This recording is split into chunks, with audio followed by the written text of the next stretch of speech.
L'Esprit du Seigneur, de l'Éternel est sur moi, parce que l'Éternel m'a consacré par onction pour annoncer des bonnes nouvelles aux pauvres. Il m'a envoyé pour guérir ceux qui ont le cœur brisé, pour proclamer aux déportés la liberté, et aux prisonniers la délivrance, pour proclamer une année de grâce de l'Éternel et un jour de vengeance de notre Dieu. Un jour de vengeance de notre Dieu. Sachez-le qu'il y aura un jour de vengeance. Dieu va te venger. Dieu va te venger. Malgré l'oppression de tes ennemis, il y a un jour, Dieu a dit, un jour de vengeance. Il a dit à moi la vengeance et à moi la rétribution. Amen. Pour consoler tous ceux qui sont dans le deuil. Consoler, frère, ceux qui sont abandonnés, ceux qui croient que non, la vie est finie. Il y a un homme de consolation qu'on appelle Jésus-Christ. Alléluia. Quand lui, il entre dans ta vie, il vient pour bander les plaies. Il vient pour te consoler. Il est le consolateur de cœur brisé. Amen. Pour donner aux habitants de Sion en deuil une belle parure au lieu de la cendre. Merci. Pour montrer à ceux-là qui ont les deux. Maman Mili, c'est fini, enlève cette photo-là. Enlève ça. 2018, enlève ça. La Bible dit, pour donner aux habitants de Sion qui sont en deuil, quoi? Donner quoi? Papa, relis encore ce passage.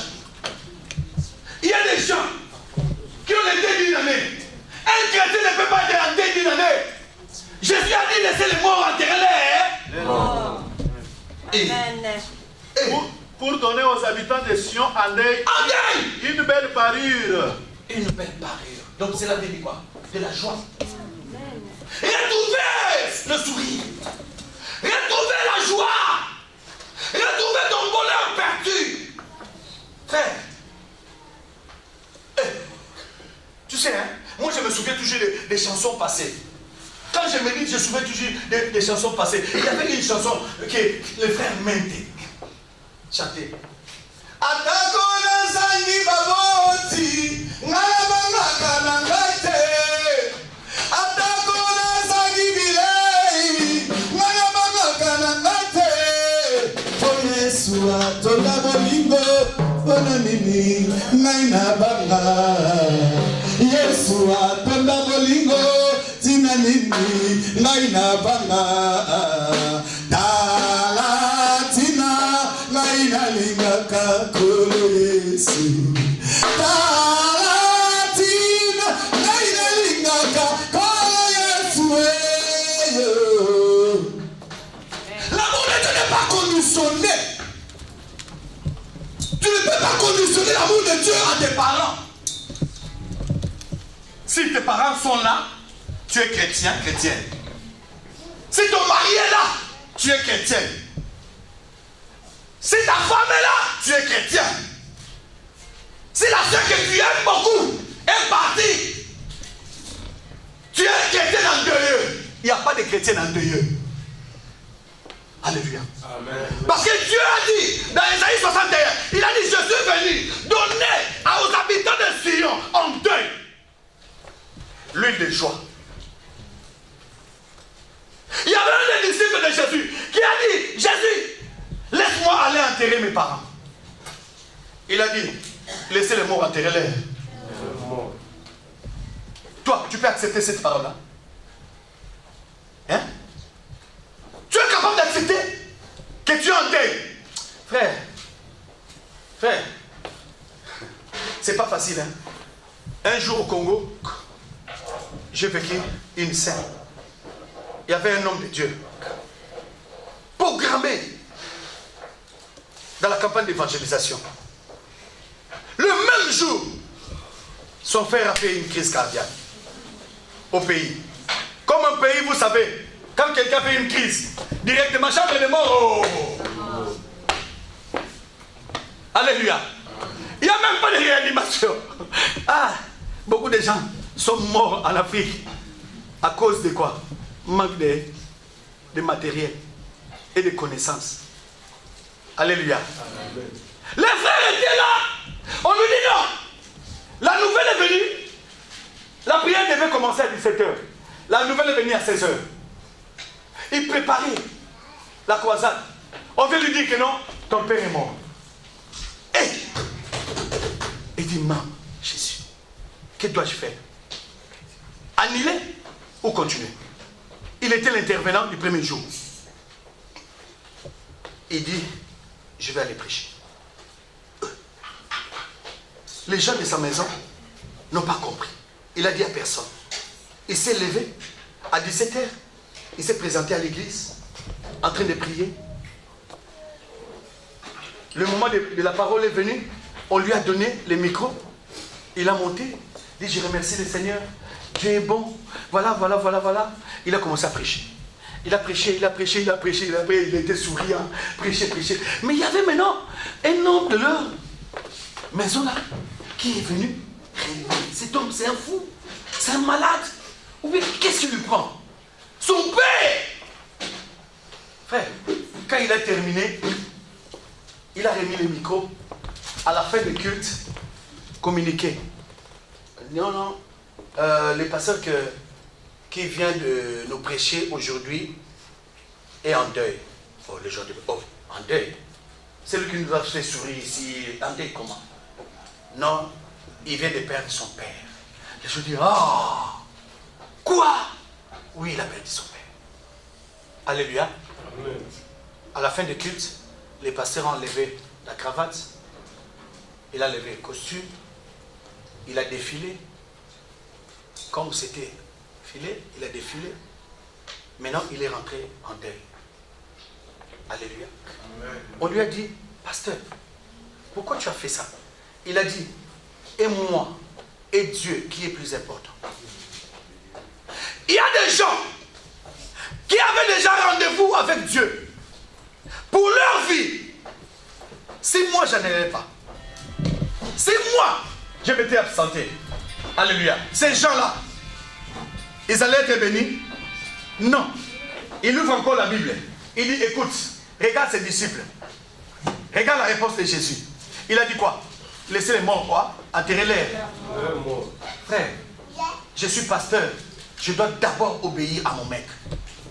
C'est comme un soldat. On vient de lui dire que ton père est mort. Il doit attendre la permission. S'il va lui-même, sans permission, on va le suspendre. On va le punir, n'est-ce pas? N'est-ce pas? L'armée, c'est comme ça. Tu dois attendre que ton supérieur arrive pour lui dire que non, mon général, mon colonel, mon major, mon supérieur, je suis en deuil, mon père est mort. On dit, ok, tu vas partir demain. Et tu vas partir demain. Tu ne diras pas que non, comme il est mort aujourd'hui, je dois partir à l'instant. Non. Tu attends des ordres. C'est comme ça aussi. Les choses de Dieu, on doit attendre le quoi? Les ordres de Dieu. Si Dieu te dit, vas-y.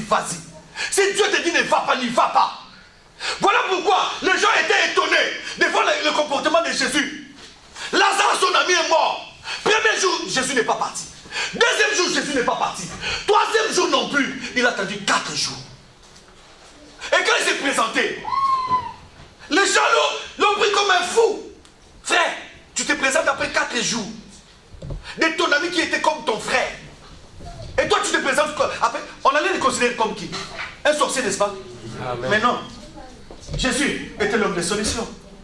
Frères et sœurs, même si la solution tarde, hein, Habakkuk a dit quoi? D'Habakkuk 1, Habakkuk 2. Habakkuk a dit quoi? Même si la solution tarde, il faut faire quoi? Attends. Aujourd'hui, les enfants de Dieu, ils ont la grâce. Mais une chose est là, ils ne veulent pas attendre. Si quelqu'un n'attend pas, cela veut dire qu'il n'écoute pas. Les deux caractéristiques marchent ensemble. Si tu vois quelqu'un, lui il n'attend pas, sache que cette personne-là n'écoute pas. N'est-ce pas? Parce que celui qui attend, c'est celui qui écoute. Quand quelqu'un écoute, ça entre, ça lui donne quoi? La patience. Mais quand une personne ne sait pas comment écouter, Frères et sœurs, c'est difficile qu'il soit patient. La patience, c'est un fruit amer. Amer. Tu souffres, on te dit attends. Tu pleures, on te dit attends. Tu n'as rien, on te dit attends. Frère, tu crois que c'est facile? Tu crois que c'est facile? Hein? Les gens ont la patience. Les hommes ont la patience. Quand ils courent derrière une femme, il a la patience. Même après 6 mois, il a toujours la patience. Mais dans les choses de Dieu, les femmes ont la patience d'attendre jusqu'à 9 mois pour accoucher.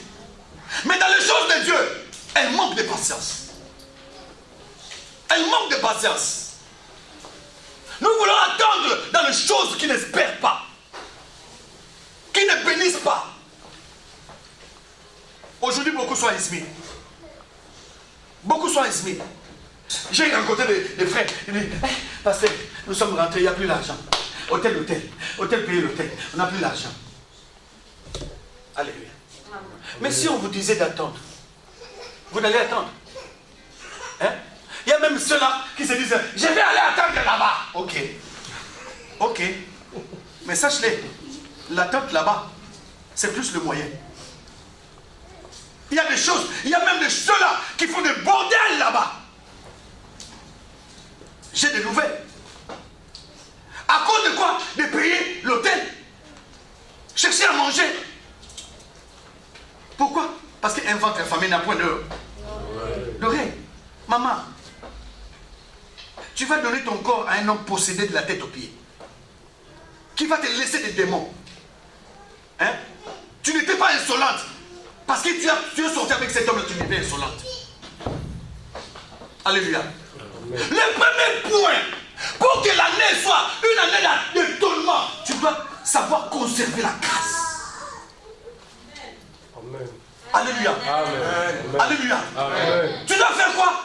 Conserver la grâce. Conserver la grâce. Frère, comment on conserve la grâce? C'est la parole de Dieu. Reste dans la parole de Dieu. Reste dans quoi? Dans la parole de Dieu. Reste dans la parole de Dieu. La Bible dit dans Josué 8, Josué combien? 1, verset 8.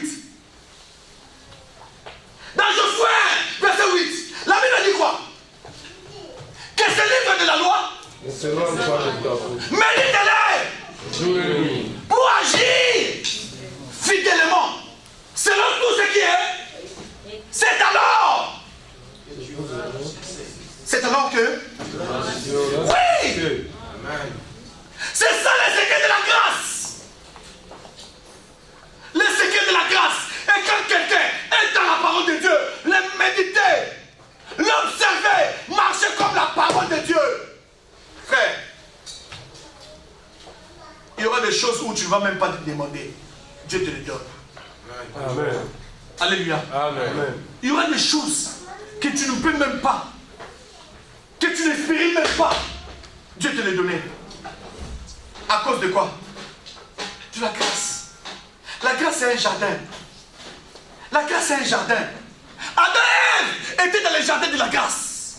C'est ce jardin-là qu'on appelait Éden. En réalité, c'était la grâce. Pourquoi? Parce qu'Adam n'avait pas demandé à Dieu de le créer. Ève n'avait pas demandé à Dieu de le créer. Dieu lui-même, par lui-même, il a créé Adam, il a créé Ève. Il pouvait le mettre sous l'eau.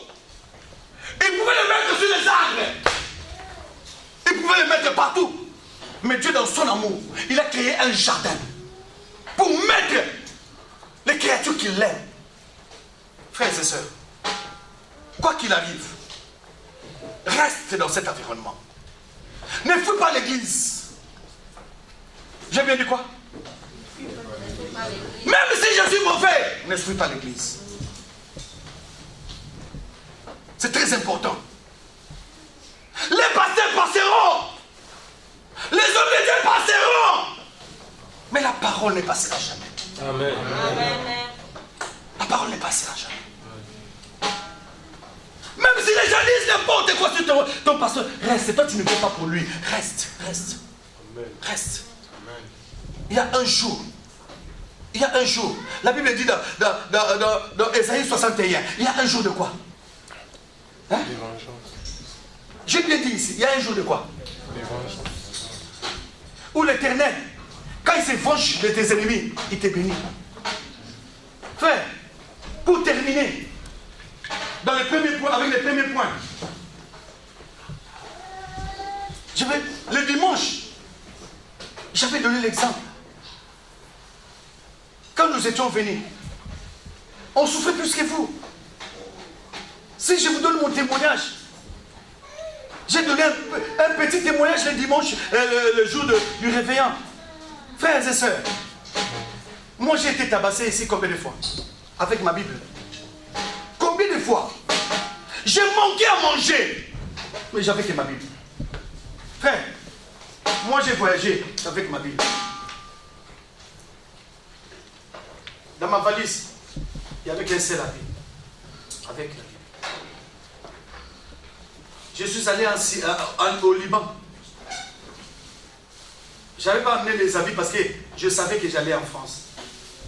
Arrivé à Passy, les Français ont dit non. Tu as un visa du Liban. On m'a refusé le transit de France. Avec l'ordre de mission du ministre des Sports, paix à son âme, Moulé Kansoulama. Paix à son âme. Je ne l'oublierai jamais. Cet homme-là nous a suivis jusqu'au Liban. Il est venu nous consoler jusqu'au Liban. Il a fait le voyage spécial en tant que ministre. C'est lui qui a fait que moi je puisse entrer au Cana. Voir Cana faire. Aller à Tur, aller à Sidon, aller dans la région, dans la ville de Jézabel. J'ai fait le Liban du nord au sud. J'ai fait 1 année au Liban, sans papa, sans amis, sans rien du tout. Frères et sœurs, le jour où je me suis levé avec ma Bible, j'ai commencé à prêcher dans la rue. Oh non, la parole de Dieu c'est la folie. La parole de Dieu c'est la folie. Papa, tu fais des fiers parce que tu sais que non, si tu manques aujourd'hui, demain tu auras. Mais quand tu es seul dans une place où tu ne sais pas par où commencer, frère, tu n'auras plus de fier. Ta prière va changer. Frère, j'étais là dans la rue, en train de pleurer. Sous la pluie, j'ai dit Seigneur, pourquoi tu m'as envoyé ici? Je vois une béninoise passer. Bonjour ma soeur. Bonjour. Vous venez d'où? Je suis béninoise. Non, je vais te parler. Hein? Parler de quoi? Tu es qui? Non, je viens du Congo. Ça fait combien de temps tu es là? Non, ça fait au moins presque 1 semaine. Ah bon, tu es nouveau? Tu habites ici? J'ai dit oui. Oh, tu as beaucoup d'argent, j'ai dit non. Mais je vais te parler de Jésus. Je commençais à parler. Plus d'1 heure du temps. La fille a commencé à pleurer. Dieu m'a donné directement une parole de connaissance. Je lui ai dit, écoute, tu as un problème. Voilà. La fleur s'est effondrée dans l'âme. Il a commencé à pleurer. Je dis, le Seigneur va te visiter. Tu seras la première personne. Est-ce que tu as... Je vois que non, tu as un dossier à la serre. La fille a dit, ah! J'ai dit oui, tu as un dossier à la serre. Mais cette année, avant que cette année puisse terminer, Dieu t'amènera aux États-Unis. La fille a dit, je ne vais pas te laisser. C'est comme l'histoire de la femme samaritaine. La fille est allée m'amener des gens qui habitaient loin. Nous habitons le centre-ville. Mais la fille, c'était comme si nous habitons au Taksim. Mais là-bas, au Liban, les Noirs, ils font comme ça. Plus qu'en Turquie. Les Noirs habitent, je ne sais pas, Edirne ou Izmir. Ils viennent travailler à Istanbul, mais ils habitent à Izmir. Il m'a mené des gens. Nous avons commencé la prière. C'est comme ça que le Seigneur avait pourvu. Quand je prêche, après, on donne des offrandes. Je vivais avec ça. 1 année. 1 année. 1 année. Vous savez, à la fin, avant mon départ, plus de 50%, de ceux qui venaient à la réunion de prière ont vu leur dossier être accepté à l'SR. Ils sont maintenant au Canada. La plupart sont en Australie. Parce qu'au Liban, on envoie en Australie. Ils sont maintenant en Australie. Alléluia. Amen. Alléluia. Amen. Pourquoi? C'est parce qu'ils ont compris que non, il y a une grâce. Attachons-nous à cette grâce. Quand ils se sont attachés à la grâce, qu'est-ce qu'ils ont vu? Leur vie s'ouvrir. Amen. Les dossiers qui étaient fermés des années, font quoi? S'ouvrir. Frère, ces jours-là, quand l'ACR les a appelés, c'était la fête au Liban. C'était la fête. Alléluia. Amen. Alléluia. On s'élève. Merci Aristote. Papa, on t'a envoyé. On t'a envoyé, je sais. Alléluia. Amen. Alléluia. Nous allons prier seulement une seule requête. Que la grâce m'accompagne. Oh non, David était tellement sage. À la fin de son discours, à la fin de sa prière, il a dit, dans Psaume 23, verset 6, il a dit, oui, le bonheur est... Frère, il y a un mystère. Avant que le bonheur puisse rester, alléluia, dans ta vie, le bonheur doit être soutenu par quoi? Par la grâce. C'est la grâce qui soutient le bonheur. Alléluia. Amen. Frère, la bénédiction, la Bible dit, c'est la bénédiction de l'éternel. Quand on dit déjà l'éternel, cela veut dire quoi? C'est la grâce. Qui fait quoi? Enrichi et ne fait tout le degré quoi? Donc chacun. Frère, si tu veux que ta bénédiction demeure, cherche à conserver la grâce.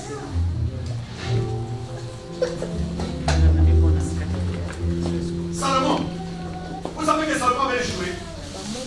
Vous savez ça? Que Salomon avait échoué.